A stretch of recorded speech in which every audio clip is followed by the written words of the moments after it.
ایک زمانے کی بات ہے، چین کے ایک شہر میں ایک غریب لڑکا رہتا تھا جس کا نام الادین تھا۔ وہ اپنی ماں کے ساتھ ایک چھوٹے سے کچے مکان میں زندگی گزارتا تھا۔ الادین نہایت شرارتی مگر نیک دل لڑکا تھا۔ وہ اکثر دوستوں کے ساتھ کھیلنے میں مصروف رہتا اور اپنی ماں کے کاموں میں کم ہی مدد کرتا۔ ایک دن ایک اجنبی شخص شہر میں آیا۔ وہ ایک جادوگر تھا مگر خود کو الادین کا چچا ظاہر کر رہا تھا۔ اس نے الادین سے کہا، بیٹے میں تمہارا چچا ہوں، بہت دنوں بعد لوٹا ہوں، اگر تم میری بات مانو گے تو تمہیں بہت دولت دوں گا۔ الادین اس کی باتوں میں آ گیا۔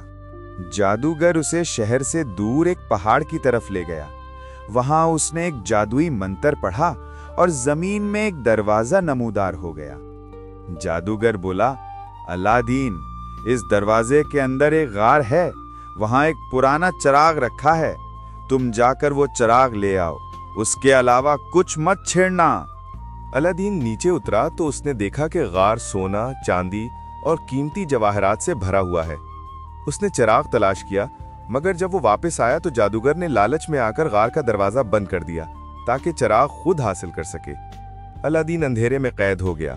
وہ ڈرا سہما چراغ کو دیکھنے لگا۔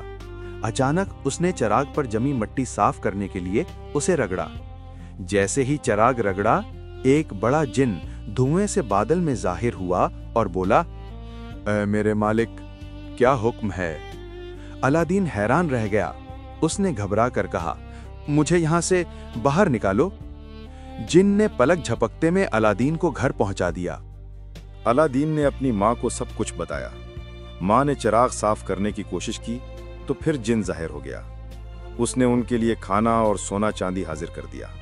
آہستہ آہستہ الادین اور اس کی ماں خوشحال ہو گئے۔ ایک دن الادین نے بازار میں بادشاہ کی بیٹی شہزادی بدر البدور کو دیکھا اور پہلی نظر میں ہی اس سے محبت کر بیٹھا۔ اس نے چراغ کے جن کی مدد سے بادشاہ کے محل سے بھی زیادہ شاندار محل بنوایا اور شہزادی سے شادی کر لی۔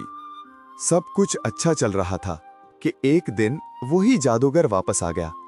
اسے پتا چل گیا کہ چراغ الادین کے پاس ہے۔ اس نے ایک بڑھیا کا بھیس بدل کر محل کے باہر آواز لگائی، پرانا چراغ دو، نیا لے لو۔ الادین کی بیوی نے لا علمی میں جادوی چراغ دے دیا۔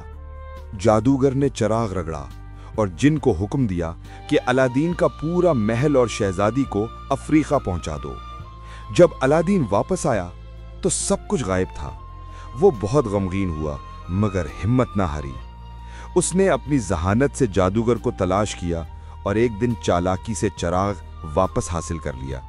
چراغ ملتے ہی اس نے جن کو بلایا اور کہا، جادوگر کو ختم کرو اور میرا محل واپس لاؤ۔ جن نے فوراً حکم مانا۔ الادین اور شہزادی دوبارہ خوش ہو گئے۔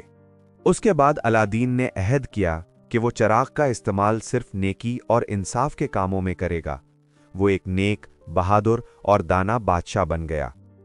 یہ کہانی ہمیں سکھاتی ہے کہ لالچ انسان کو تباہ کر دیتا ہے، مگر ایمان، عقل اور ہمت سے ہر مشکل آسان ہو جاتی ہے۔